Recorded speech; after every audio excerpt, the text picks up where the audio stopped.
पिछले एक हफ्ते से पूरे पाकिस्तान की नींद उड़ी हुई है। एक एक मिनट पाकिस्तान पर भारी है, क्योंकि पाकिस्तान को यह नहीं पता कि मोदी कहां से, कैसे और किस वक्त एक्शन शुरू करेंगे। दूसरी बात यह है कि अगर भारत ने अटैक कर दिया तो पाकिस्तान भारत से कितना लड़ पाएगा, क्योंकि उसके पास जो हथियार हैं, जिन हथियारों के दम पर वो उछल रहा है, उन हथियारों में दम कितना है यह भारत को अच्छे से पता है। पाकिस्तान जिन हथियारों का दम दिखाता रहा है, उनमें से ज्यादातर 2 कौड़ी के हथियार हैं।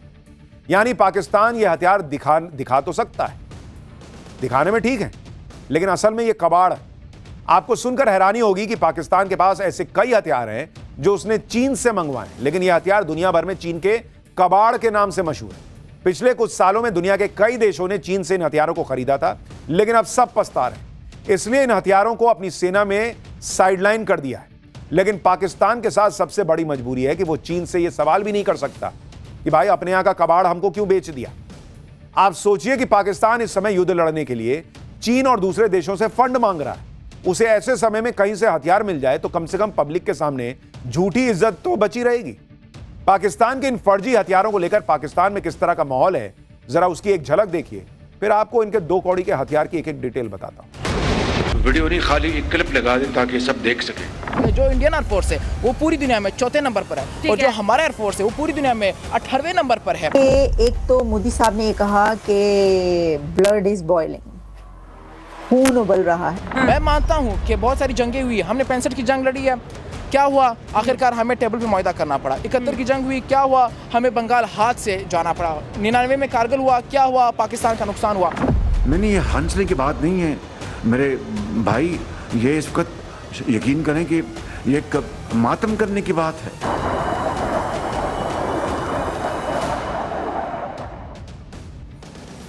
पाकिस्तान के पीएम किसी दूसरे बात पर कह रहे थे, लेकिन कह सही रहे थे। यह हंसने की बात नहीं, ये मातम करने की बात है पाकिस्तान की, क्योंकि ये 2 कौड़ी का देश जितने युद्ध लड़ता है हारता है, फिर भी इसकी फितरत नहीं बदलती। नहीं, हम तो आतंकवाद फैलाएंगे, हम तो यही करेंगे, फिर मार खाएंगे। आगे बढ़ने से पहले आपको पाकिस्तान के उन हथियारों की लिस्ट दिखाता हूं जो युद्ध के मैदान में कभी भी उसे धोखा दे सकते हैं। इस लिस्ट में पहला नाम है फाइटर प्लेन JF-17 का, जिसे चाइना ने बनाया। फाइटर प्लेन से जुड़ी think tank agency SPs aviation ने अपनी रिपोर्ट में कहा है कि पाकिस्तान में 40 ऐसे JF-17 फाइटर प्लेन हैं जो ग्राउंडेड थे और किसी लायक ही नहीं बचे हैं। किसी लायक नहीं है भाई, कैसे लड़ोगे तुम। सबसे बड़ा ही हैरानी की बात यह है कि चीन की एयरफोर्स ने अपनी रिपोर्ट में कई मिशन JF-17 को कमजोर पाया, इसलिए अपने बेड़े में शामिल नहीं किया। यानी चाइना ने अपने सो कॉल्ड दोस्त पाकिस्तान को वो हथियार दिए हैं जो चलेंगे या नहीं, उड़ेंगे या नहीं, इसकी भी गारंटी नहीं है। यानी जो माल चीन के लिए कबाड़ है वो उसने पाकिस्तान को चिपका दिया। ले भाई तू लड़ इससे भाई। कबाड़ हथियारों की लिस्ट में दूसरा नाम है वॉरशिप F-22P फ्रिगेट्स का। इसे भी चाइना ने ही बनाया। इटली के थिंक टैंक जियोपॉलिटिका के मुताबिक यह युद्धपोत बुरी हालत में, इसमें बहुत से पार्ट्स डिफेक्टेड हैं, कई पार्ट्स तो काम ही नहीं करते और इनकी सर्विस भी ठीक से नहीं हो रही। यानी पाकिस्तान के पास ऐसे ऐसे हथियार हैं जो जंग लगे हुए हैं या कबाड़ है। जियोपॉलिटिका के मुताबिक चीन ने पाकिस्तान को वो युद्धपोत बेच दिए जो कम एडवांस है। मिशन के लिए जिन फीचर्स की जरूरत होती है वो उसमें है ही नहीं, और तो और चीन ने पाकिस्तान को यह युद्धपोत महंगा भी बेचा है। मुझे तो लगता है खाली ऐसे ही नहीं बेचा होगा। ये पाकिस्तान के फौजी सब जो है ना, ये सब करप्ट है। इन्होंने जानबूझ के ऐसा सस्ता माल खरीद लिया होगा, पैसा डकार लिया होगा। ये सब वहां बड़े बड़े बंगले में रहते हैं। हमारे यहाँ के सेना जैसे ये ईमानदार और गर्व करने लायक सैनिक नहीं है। ये सब खत्म मामला है इन लोगों का। इसी तरह चीन के कुछ और ऐसे हथियार हैं जो युद्ध के मैदान में फुस साबित हो सकते हैं। आपको सुनकर हैरानी होगी कि एक हथियार तो ऐसा है जिससे पाकिस्तान खुद परेशान है। इसका नाम है VT-4 टैंक। यह पाकिस्तान का मुख्य बैटल टैंक है। फरवरी 2022 में VT-4 टैंक पाकिस्तान में अपनी डिलीवरी टेस्ट में ही फेल हो गया था। दिसंबर 2024 में यही टैंक चीन के एयर शो के दौरान टूट गया, रोड पर ही फंस गया। इसे हटाकर किनारे करने की कोशिश चीन ने की, लेकिन टैंक चला ही नहीं। पाकिस्तान में मौजूद यह टैंक फ्यूल एफिशिएंसी में भी खराब है। इसमें बार बार परेशानी आती रहती है। इसी तरह 2022 में ही चीन से मंगाई गई 203 mm टोड गन्स भी अपनी टेस्टिंग में ही फेल हो गई थी। टेस्टिंग के दौरान इस गन का लॉक सिस्टम ही खराब था। आप सोचिए कि अगर युद्ध के मैदान में इसका लॉक ही नहीं खुला तो पाकिस्तान की सेना का क्या हाल होगा। नए हथियारों में पाकिस्तान के पास चीन के हथियार हैं। पिछले 5 साल में पाकिस्तान ने 81% हथियार चीन से ही लिए हैं। अमेरिका के मशहूर डिफेंस एक्सपर्ट प्रोफेसर अलेक्जेंडर वुविंग के मुताबिक चीनी हथियार न केवल टेक्नोलॉजी में पीछे हैं बल्कि ये युद्ध के मैदान में इस्तेमाल तक नहीं हो पाते। कई देश सस्ती प्राइस और चीन के प्रेशर की वजह से चीन से ये हथियार खरीद लेते हैं। चीन इसके लिए भारत भ्रष्टाचार का इस्तेमाल करता है, जिसमें सैन्य अधिकारियों को मोटा कमीशन दिया जाता है। मैंने कहा था ना कि पाकिस्तानी सैनिक खाए होंगे पैसा मोटा, देखिए रिपोर्ट में भी।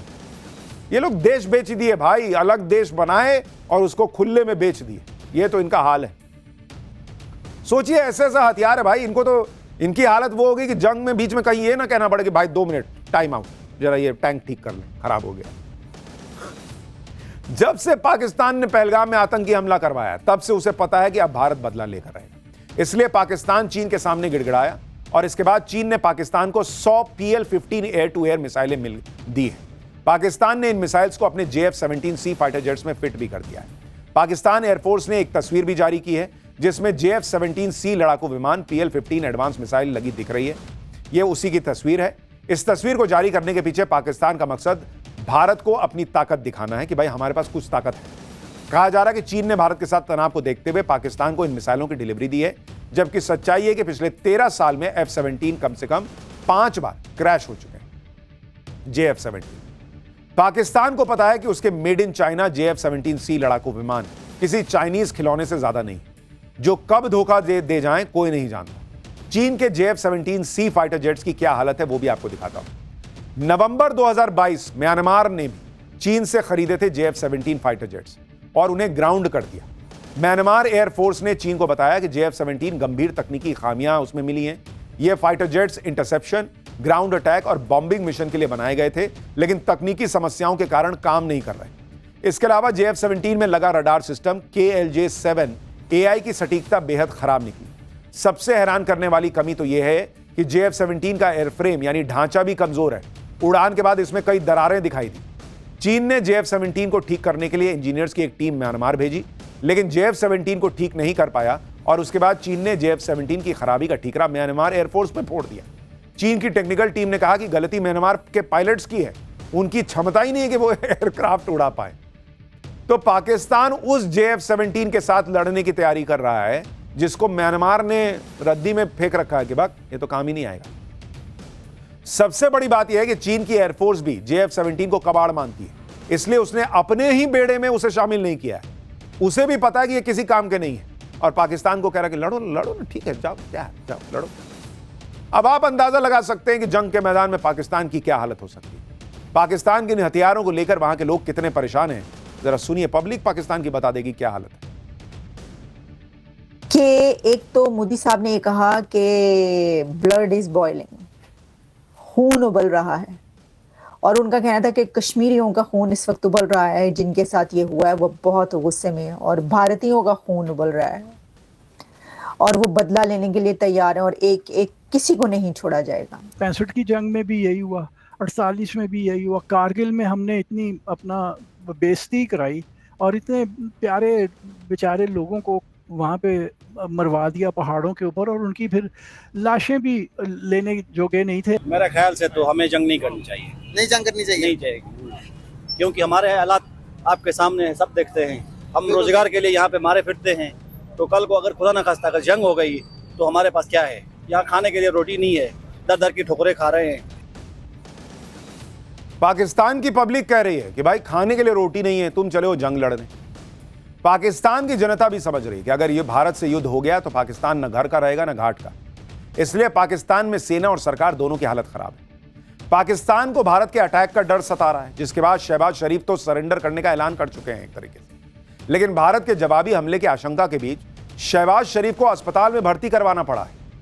वहीं नवाज शरीफ भी पाकिस्तान को भारत से पंगा न लेने की नसीहत दे चुके हैं, जबकि पाकिस्तान में दावा किया जा रहा है कि पाकिस्तान के आर्मी चीफ जनरल मुनीर गायब हो गए। एक्शन से पहले ही पाकिस्तान कैसे घुटनों पर आ चुका है, पूरी डिटेल बताऊंगा, लेकिन पहले देख लीजिए कि पाकिस्तान में कैसे भारत का खौफ चल रहा है।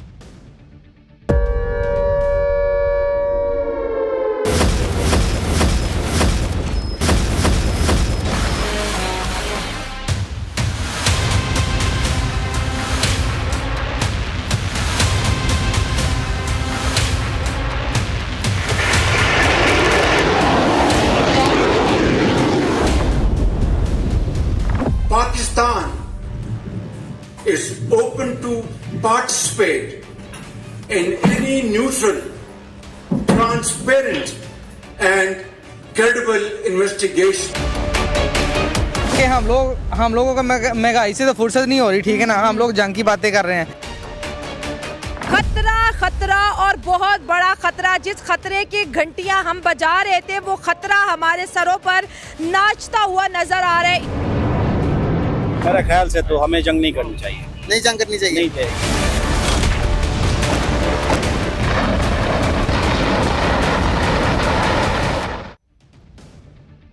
पाकिस्तान की पब्लिक परेशान है कि भाई जंग हुई तो हमारा क्या होगा। उधर शहबाज शरीफ तो जंग के नाम से ही इतना खौफ खा गए कि उन्हें अस्पताल में भर्ती कराना पड़ा।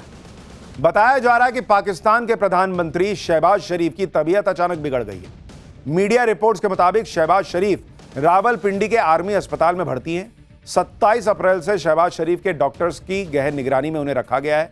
हालांकि उनकी मौजूदा हालत के बारे में पाकिस्तानी प्रशासन ने कोई आधिकारिक बयान जारी नहीं किया है। यानी अभी भारत ने अटैक किया भी नहीं है। वहां प्राइम मिनिस्टर उनका जो है वो बेड पे लेट गया। शहबाज शरीफ की बीमारी की जानकारी पहले छुपाई जा रही थी, लेकिन अस्पताल से लीक हुए दस्तावेजों के जरिए सच्चाई सामने आ गई।